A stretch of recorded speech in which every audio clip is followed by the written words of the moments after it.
O grande debate de hoje começa agora. O quadro é um grande sucesso na CNN americana. Aqui temos como objetivo apresentar temas relevantes com visões diferentes sobre o mesmo assunto.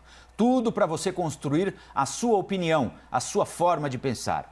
Os debatedores têm total independência e a opinião deles não reflete a posição da CNN.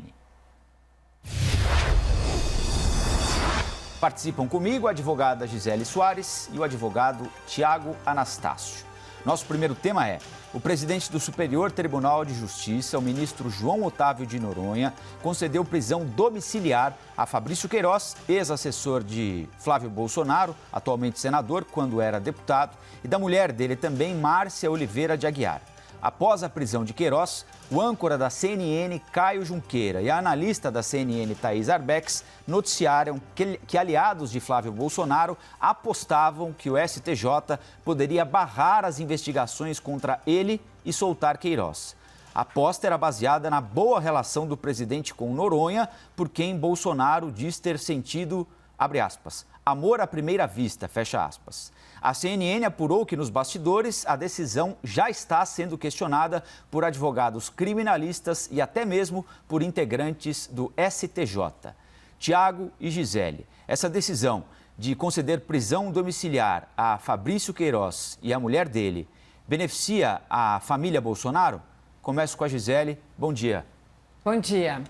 Não, em absoluto, não há nenhuma relação de benefício dessa concessão da prisão domiciliar com a família Bolsonaro ou especificamente com o senador Flávio Bolsonaro, que tem um envolvimento com o Queiroz justamente neste caso de investigação das rachadinhas. Essa é uma investigação que tem como objetivo apurar casos de desvios. Então, são mais de 74 pessoas, são acho que 74, 75 pessoas, todos da Alerj, que estão sendo investigados justamente por conta desses esquemas de rachadinhas. Especificamente sobre a prisão domiciliar do Queiroz, foi concedida a prisão domiciliar com uma série de restrições. Então, Queiroz ficará em prisão domiciliar, em regime domiciliar, mas não pode usar computador, não pode usar celular, não pode usar tablet, não pode ter contato com outras pessoas, ressalvados profissionais de saúde e com os seus advogados. Ele, então, ficará em regime domiciliar justamente porque está acometido, infelizmente, de uma doença muito grave, está acometido de um câncer, e este também foi o fundamento para a concessão da prisão domiciliar da sua esposa, que ainda está foragida, que ainda não foi localizada, justamente porque, no entendimento do ministro Noronha, ela precisa estar ao lado do marido para poder dispensar todos os cuidados, para poder estar ao lado dele e prestar todo esse auxílio de que ele necessita, porque está enfrentando uma doença gravíssima. Nesta situação específica, não há nenhuma ilegalidade com relação à concessão desta prisão domiciliar. Há essa suspeita ou há justamente essa suscitação de dúvida com relação à decisão do ministro Noronha, porque ele deu algumas decisões anteriores que foram consideradas favoráveis à família Bolsonaro e que em nada foram favoráveis à família ou não tiveram nenhuma conotação de pessoalidade. Houve sim, por parte do ministro Noronha, em maio, uma decisão em que ele votou contra a apresentação ou a obrigatoriedade de apresentação do resultado dos exames de Covid do presidente Jair Bolsonaro, justamente porque naquela ocasião entendeu que deveria ser preservada a privacidade, a intimidade do presidente. E aí, por conta disso, há essa suscitação dessa dúvida e também, em março, o ministro Noronha também votou a favor da posse de Sérgio Camargo como presidente da Fundação Palmares, este que é um presidente que muitas vezes suscita polêmicas por conta dos seus posicionamentos. Então, nessas duas ocasiões anteriores, houve essas decisões do ministro Noronha, mas que em nada acometem a legalidade de nenhuma delas, e essa concessão da prisão domiciliar vai justamente nessa mesma esteira. Ela está, sim, fundamentada na legalidade. Está correta a decisão do ministro, na minha opinião. Tiago, bom dia. Bom dia, Rafael. Bom dia, Gisele. Bom dia. O grande problema que temos no Brasil, repito, repetirei sempre e devo sempre aqui insistir nisso, são os pesos e medidas. O ministro Noronha há algumas semanas, negou um habeas corpus coletivo da Defensoria Pública contra toda a orientação do CNJ e negou para as pessoas que estavam presas e que são acometidas pelo câncer. Negou um habeas corpus da Defensoria Pública para pessoas que já estão presas e estão acometidas pelo câncer. Mas, para Fabrício Queiroz, ele concedeu uma liminar em habeas corpus. Isso indica alguma coisa da relação do ministro Noronha, absolutamente respeitável, um grande ministro do Superior Tribunal de Justiça, hoje na sua presidência, com o presidente Jair Bolsonaro? Não. Mas é o raio-x de um problema muito antigo que temos na justiça brasileira. O que serve para o caso famoso não serve para o negro e pobre. Só por aí nós já poderíamos começar um debate de muitas horas. Mas existe mais. Existe uma declaração do presidente da República falando do afeto dele pelo ministro Noronha. E todos sabemos que o ministro Noronha é sempre um concorrente ao Supremo Tribunal Federal. Então, o que acontece? Acontece que eu vou criticar o ministro Noronha em razão dessa relação? Eu não irei. Mas eu vou, mais uma vez, perguntar a esses pseudo-conservadores, pseudo-liberais, que criticam o Supremo Tribunal Federal quando faz a mesma coisa. Como é que fica agora? Qual é a posição de vocês sobre o ministro Gilmar Mendes no caso do ônibus, do filho do empresário de ônibus no Rio de Janeiro? Qual é a diferença? Nenhuma. Então vejam o problema que nós temos. Antes de mais nada, quais são os critérios para alguém ter a sua liberdade cerceada antes do trânsito em julgado de uma sentença condenatória? Ou seja, antes que acabe o processo. São algumas hipóteses. Tentar destruir provas ou ameaçar testemunhas, tentar fugir ou não haver a segurança jurídica de que essa pessoa condenada irá cumprir a pena. Queiroz fugiu? É fato. Nós não podemos discutir isso. Ele estava em fuga e estava se esquivando desde há muito das investigações. Sobre isso não há discussão. E soltaram Queiroz. Eu tenho uma posição, Gisele, a Gisele sabe muito bem disso. Eu não acredito que os criminosos violentos habituais devam estar presos. A pena, nós precisamos mudar essa cultura. Nós estamos aplicando penas do século XVIII, ainda em 2020. Devemos punir melhor, punir de forma mais útil. Quando estamos falando de pena, já quando a pessoa está condenada. A regra do processo é a liberdade. Mas a liberdade pode ser violada na hipótese de fuga. Queiroz fugiu. Mas devemos punir, né, Tiago? Desculpe? Desculpa, é que no seu comentário... Devemos punir essas claro que pessoas, devemos punir. mas de outra forma, de não outra com forma, reclusão. além da prisão. A prisão, por si só, apenas isola. Nós precisamos punir melhor. As pessoas precisam discutir, precisam se sentar. Empresários, governo, sociedade civil. Por quê? Nós temos quase 1 milhão de presos no Brasil que vira e mexe retornam para o sistema penitenciário. E as causas são muitas. Punir é necessário e é uma obrigação do Estado, mas de forma inteligente. O que estamos fazendo até agora é burrice, porque a criminalidade urbana nasceu e é organizada onde hoje? Nos presídios. Então nós precisamos pensar, mas esse é um outro assunto mais delongado. O ponto aqui é o seguinte: havia motivo para a prisão preventiva de Fabrício Queiroz? Havia. Há uma razão de saúde e uma razão relevante jurídica para ele ser solto? Existe. Só que esse ministro, o ministro Noronha, presidente do Superior Tribunal de Justiça, disse que essa não era uma causa relevante para uma série de pessoas negras, pobres, defendidas pela Defensoria Pública. Isso é que é o problema da justiça brasileira. No início da pandemia, desculpa, Thiago, houve realmente ações, inclusive coletivas, principalmente lideradas pela Defensoria Pública, justamente com a preocupação de como é que o coronavírus iria afetar as pessoas encarceradas. Então, as pessoas que estão em regime de reclusão, estão presas nas cadeias. Isso porque estão sempre muito próximas, não há possibilidade de fazer o distanciamento. Então, essas pessoas poderiam sofrer um acometimento da doença em massa. Houve essa série de ações e o Conselho Nacional de Justiça, o CNJ, expediu uma série de orientações e defendeu justamente que fossem analisadas casuisticamente, ou seja, caso a caso. Isso porque há realmente, para cada indivíduo preso, uma situação muito própria sua. Então, precisaria ser analisada essa sua situação de saúde para, então, que individualmente houvesse essa avaliação.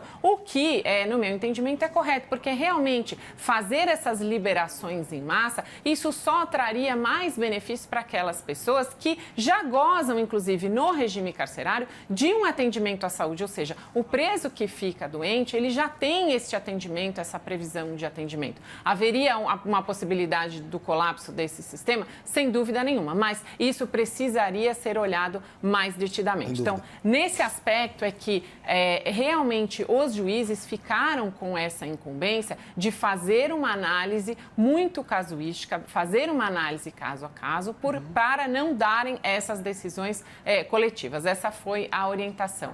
Mas com relação ao ministro Noronha, neste caso específico... Gisele, só te interromper só por um ponto, até para que você não entenda o meu ponto, que talvez não tenha ficado muito claro. O ministro Noronha fez o certo. O problema é que ele fez o certo para uma certa pessoa. Essa é a minha crítica. Eu queria só retomar esse ponto aí, porque essa é a proposta inicial do nosso debate aqui. A pergunta é: a prisão domiciliar do Queiroz ajuda a família Bolsonaro? Então, eu queria retomar esse ponto específico do debate. Se a decisão tomada ontem ajuda a família. Não ajuda a família. É uma decisão especificamente para o Queiroz e uma situação muito peculiar, como disse mesmo o Thiago, que é uma pessoa que está acometida pela doença. Então, essa pessoa, assim como todos os outros que vão requerer este benefício por uma série de razões, precisam ter a garantia da análise impessoal, da análise legal, se preenchem os requisitos objetivos, o juiz precisa fazer essa análise criteriosa para conceder ou não a prisão domiciliar. E, de novo, a prisão domiciliar, ela não é um benefício em si, isso porque, junto com a prisão domiciliar, há uma série de restrições. Então, a pessoa não vai ficar na casa dela livremente, tendo uma vida social, não é para isso que ela vai para casa. Ela vai para casa para gozar de cuidados que não são capazes de serem dispensados a ela no sistema prisional. Então, é nesse sentido e é com essa fundamentação que essa decisão específica com relação ao Queiroz aconteceu, mas não há nessa decisão nada que beneficie ou que prejudique a família Bolsonaro, tampouco os demais 74 investigados da Alerj. Essa apuração, essa investigação, ela tem 74 investigados diferentes, cada qual com situações muito peculiares, com condutas, inclusive, diferenciadas. Por isso, uma apuração que precisa ter todo esse cuidado de fazer essa diferenciação de cada uma das condutas, de cada um dos envolvimentos. Então, neste caso, eu entendo, não sei qual que é a sua posição, Thiago, mas aqui não há, especificamente com relação a essa decisão, nenhum benefício e nenhum prejuízo. E o fato do presidente ter manifestado apreço pelo ministro, certamente não teve nenhuma influência nesse caso. Ele seguiu, inclusive, a própria orientação do CNJ, fez uma análise criteriosa e concedeu, então, a prisão domiciliar com essa série de limitações de comunicação e de visitas. Ele ficará em casa, o Queiroz, para ser cuidado e para tratar da sua doença. Ele, inclusive, no momento, há imagens do momento da sua prisão, ele aparentava estar realmente bastante abatido, parece que está realmente muito mal, que a doença realmente lhe acomete de uma maneira muito, muito severa, essa que é realmente uma doença terrível. Então, Gisele, o problema é que o Queiroz tem fotos dele fazendo um churrasquinho, né? O vizinho disse dos churrascos, eu estou vendo a doença dele. Mas, de fato, é uma doença grave. Você sabe que minha mãe está acometida disso, vai ser operada agora em breve, na semana que vem. O meu ponto aqui é o seguinte: Eu devo ser cuidadoso por uma questão ética, por uma questão cívica e principalmente por conhecer o ministro Noronha, que é um homem sério, muito sério. Como são sérios os ministros do Supremo. Beneficia a família Bolsonaro? É claro. Havia a previsão, inclusive, de assessores que haveria esse benefício. O ponto aqui é outro. O ministro Noronha quis beneficiar? Creio que ele, magistrado honrado que é, não. Mas dá para fazer o cálculo de que alguém irá te beneficiar sem querer, apenas aplicando a lei. Esse cálculo é razoável, ele é do meu dia a dia. É do seu dia a dia. Nós sabemos como funciona. O problema aí nós sabíamos que num plantão, vejam o plantão aparecendo. Vocês se lembram das críticas que o ministro Gilmar Mendes, o ministro Marco Aurélio, o ministro Dias Toffoli sofriam em razão dos habeas corpus que davam em plantão? Tá aí. Onde é que estão os bolsonaristas agora pisando nas próprias calças? Para falar, tá aí, olha o conluio, corruptos. Pede o impeachment. Por que vocês não pedem o impeachment do ministro Noronha agora no Senado? Esse é o problema do Brasil. Em vez de respeitar o juiz, entender que ele está aplicando a lei, prefere-se louvar o quê? Louvar a desfaçatez, louvar a conspiração. O ministro Noronha está certo? É um caso que precisa ser analisado, porque era hipótese de prisão, mas é hipótese de soltura em razão da saúde. Exatamente. O problema é por que não fez para os outros. A questão de saúde, nos presídios, há um sistema que possa receber essas pessoas? Claro, o Queiroz estava num presídio seguro, onde há uma ala hospitalar.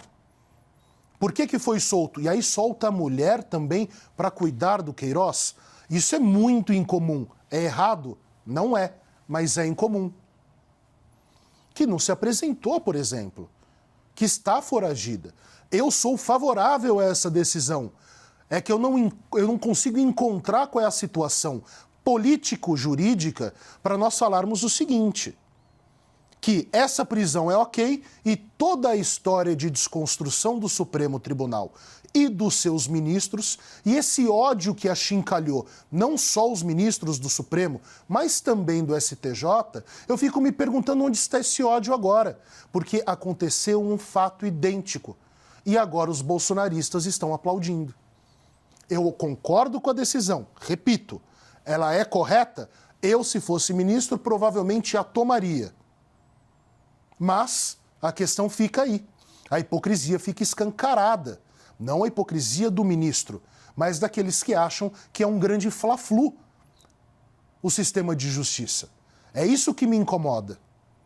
E acho que você entende o meu incômodo. Sem dúvida. Mas Que não é sobre a sua posição. Eu estou falando do lato sensu, por Sim, favor. mas, Tiago, é justamente essa liberdade de analisar cada decisão e poder criticar um mesmo ministro por uma decisão que, no nosso entendimento, tem fundamento legal e numa outra decisão em que não há esse fundamento legal. Nós precisamos ter essa liberdade, exatamente, para não termos também ministros de estimação. Então, claro, preciso que sejamos muito criteriosos. Então, neste caso específico e nesta decisão específica, há sim um fundamento, há uma legalidade, a decisão do ministro Noronha é muito bem fundamentada. Em outros casos, pode ser que haja realmente um questionamento.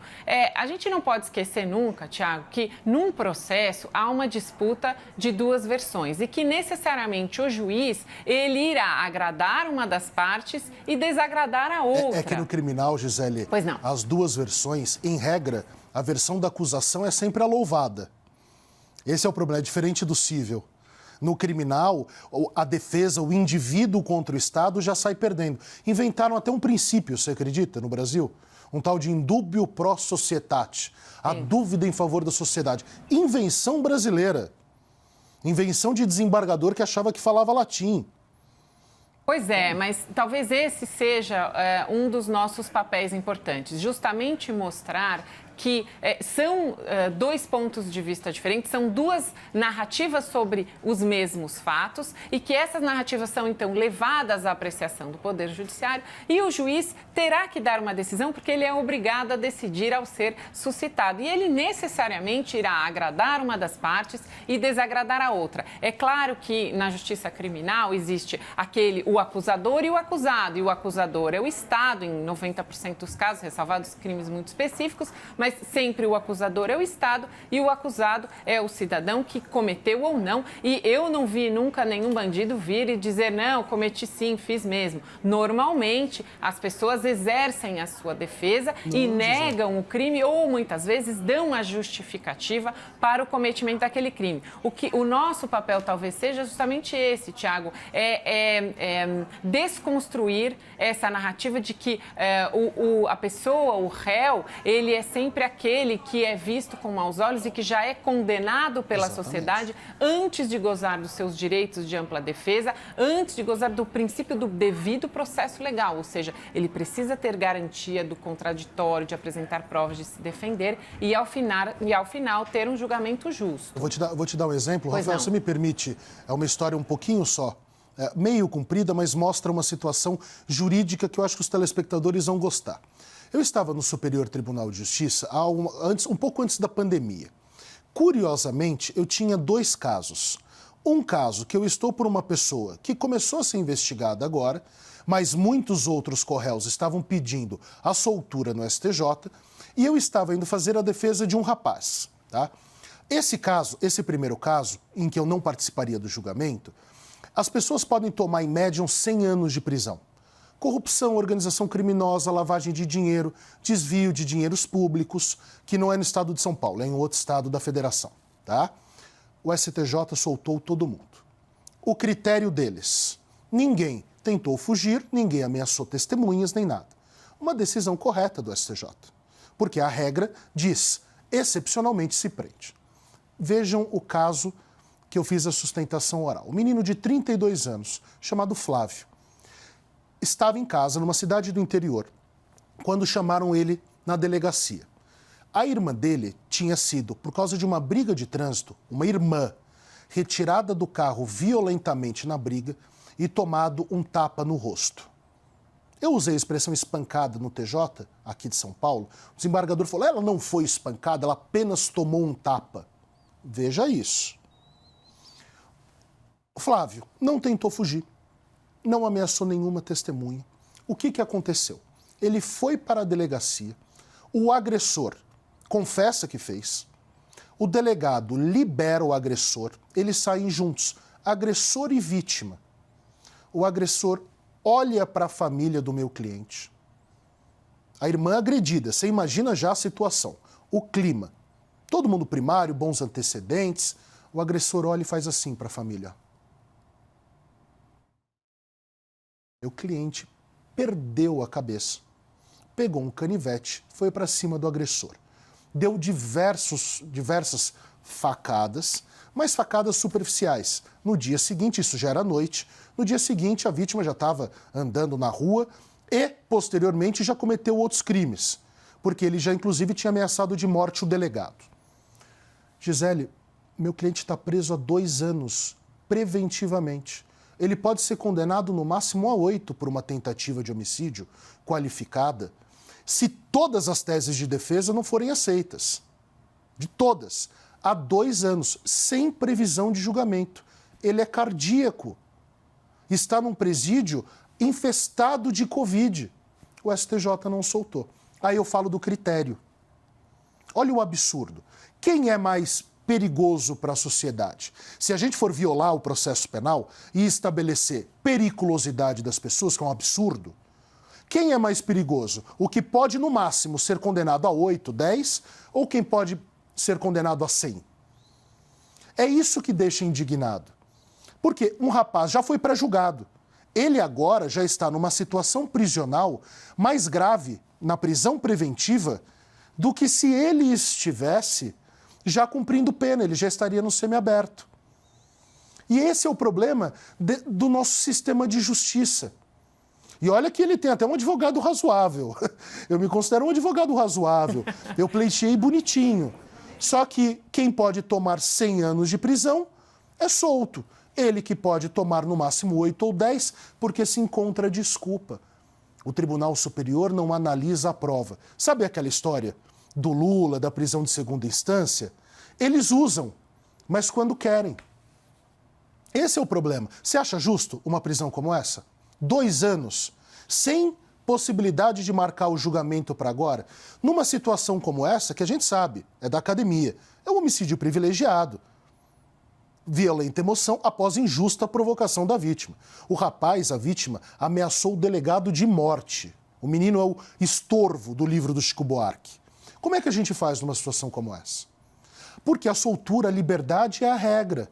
O meu cliente já cumpriu a pena e agora nós estamos no recesso forense. Eu hoje chego no escritório, vou impetrar um habeas corpus no Supremo. Ah, mas eu estou escolhendo o plantão? Não, é porque saiu a última decisão do STJ agora. E o que eu faço numa situação como essa? É justo? Aqueles que fazem arminha com a mão, que acham que bandido bom é bandido morto.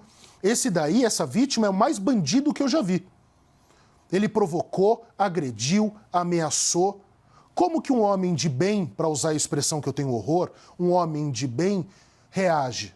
Porque nós sabemos, o homicídio é o único crime que nenhum de nós está livre. Porque nós podemos perder a cabeça numa situação extrema. E quando isso acontece? É diferente.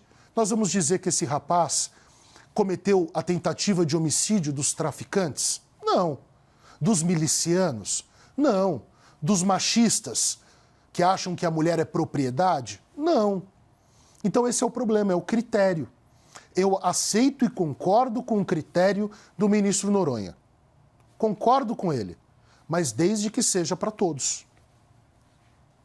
Esse rapaz, sem dúvida nenhuma, tem um excelente advogado. Faço votos que você realmente esteja muito inspirado quando for escrever e produzir esse habeas corpus. E, de novo, Tiago, essa realmente é uma questão muito difícil. Com relação ao plantão, o plantão é uma regra administrativa, né? Exatamente. Então, quando os tribunais estão em recesso, há a necessidade de juízes ou desembargadores ou ministros que ficam para o plantão justamente para casos como esse, para casos urgentes, para casos em que não há possibilidade de se aguardar o retorno do recesso para, então, fazermos esses pedidos. Eu tenho muitos casos também que ocorrem no plantão e nós não escolhemos quando esses fatos ocorrem. Nós devemos, inclusive, cumprir os prazos rigorosamente para levar esses fatos ao conhecimento do judiciário e buscar do judiciário, muitas vezes, decisões liminares. Então, com relação ao plantão, não é uma escolha nossa, é uma organização administrativa do tribunal e há, entre eles, uma circunstância de sorteio. Atualmente estão de plantão o ministro Noronha e o ministro Toffoli neste recesso, então eles serão justamente os endereçados dos nossos recursos nesse período. E com relação a erros possíveis no judiciário, Tiago, certamente esse é um assunto que merece uma análise muito criteriosa e muito profunda, justamente para que injustiças como essa que você acabou de narrar, para que injustiças como essa não ocorram. Eu fiquei me perguntando por que é que esse rapaz, hoje vítima, estava solto e não estava encarcerado, porque esse seria realmente um caso em que a pessoa deveria ter sido retirada da sociedade, porque em convívio social ela causa justamente esse distúrbio, ela causa todo esse tipo de problema que de que acabou sendo vítima toda essa família, né? Bom, nós estamos caminhando então para as nossas considerações finais. Eu quero começar pelo Tiago, perguntando, depois de tudo que vocês apresentaram aqui a quem está nos acompanhando, se o fato de o Queiroz e a esposa irem para casa daqui a pouco, eles não foram soltos ainda, mas serão, quer dizer, a esposa está foragida, né? Vai para a prisão domiciliar, o Queiroz sim na cadeia. Se isso é bom ou não para a família Bolsonaro. Rafael, obrigado pelo debate, Gisele, querida, também. Obrigada, então, Thiago. Aí a gente precisa fazer uma análise que é muito mais política. Ele, na cadeia, ele solto, é melhor para a família Bolsonaro? Em tese, não deveria haver essa relação, principalmente durante uma investigação. Mas sabemos que desde 2013, com o advento da Lei de Combate ao Crime Organizado, promulgado, se a memória não me falha, pela presidente Dilma, Nós sabemos que a delação premiada é um instrumento usado, e até usado de forma muito abusiva, eu digo abusiva em número, pelo Ministério Público e pela Polícia Federal e Polícia Civil também. E existe, é claro, uma verificação. Quando a pessoa está solta ou em casa em prisão domiciliar, a incidência de delação premiada, que ela se arrependa, porque, convenhamos, não é bem um arrependimento que nós temos na nossa legislação, ao contrário do que acontece em Itália, é menor. Então, sim, pode beneficiar se formos pensar, analisar e concluir que o Ministério Público buscava uma delação, como inclusive já se noticiou bastante. É possível fazer com grande tranquilidade essa relação? Não, não é possível, embora pareça um óbvio. Pareça um óbvio. Eu não consigo, pela ciência da razão, chegar a essa conclusão. Mas o óbvio, às vezes, como dizia Nelson, é ululante. Fica muito claro, muito evidente. Agora, é necessário investigar mais. É necessário entender o que o Ministério Público fará, se haverá um recurso ao Supremo Tribunal contra essa decisão. É preciso ver se o Superior Tribunal de Justiça irá manter essa decisão. Essa decisão, qual é o efeito jurisprudencial dela? Se ela surtirá efeitos mais abrangentes para pessoas nessa situação, inclusive, Gisele, minha amiga, esse meu cliente é cardíaco, veja que curioso. Mas vamos ver com calma. A decisão do ministro Noronha é um problema contra a hipocrisia brasileira e talvez também seja uma solução. Esse é um ponto. Agora, os bolsonaristas e as pessoas ligadas a este governo devem aplaudir uma decisão idêntica aos moldes que criticavam antes e pediam impeachment. Então, silêncio no parquinho a partir de agora. Vamos cuidar e respeitar os nossos tribunais como devem sempre ser respeitados. Ok. Agora o argumento final da Gisele.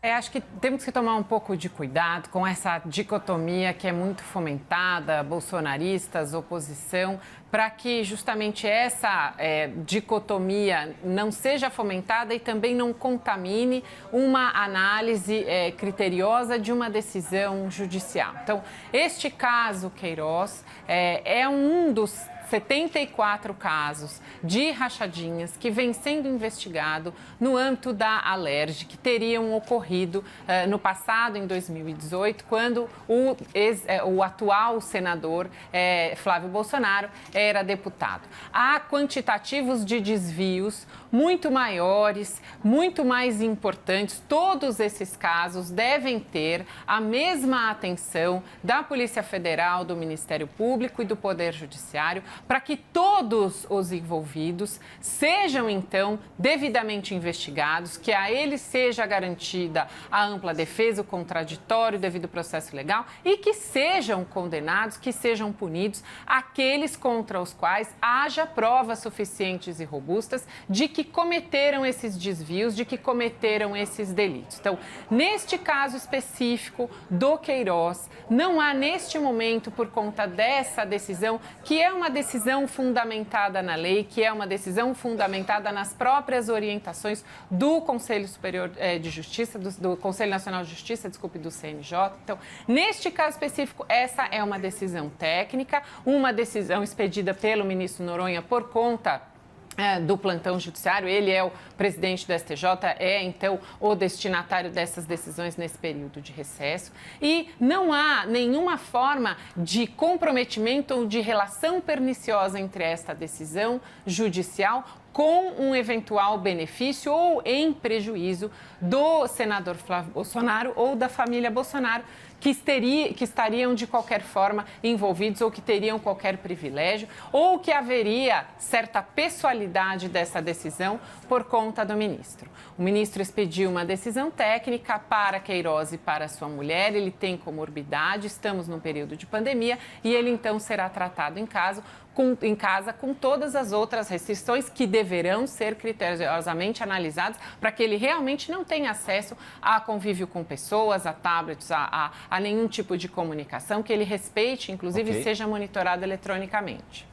Bom, eu lembro que todas as edições do Grande Debate estão disponíveis na íntegra no nosso site cnnbrasil.com.br, no nosso canal oficial do YouTube, também em formato podcast em todas as plataformas de áudio.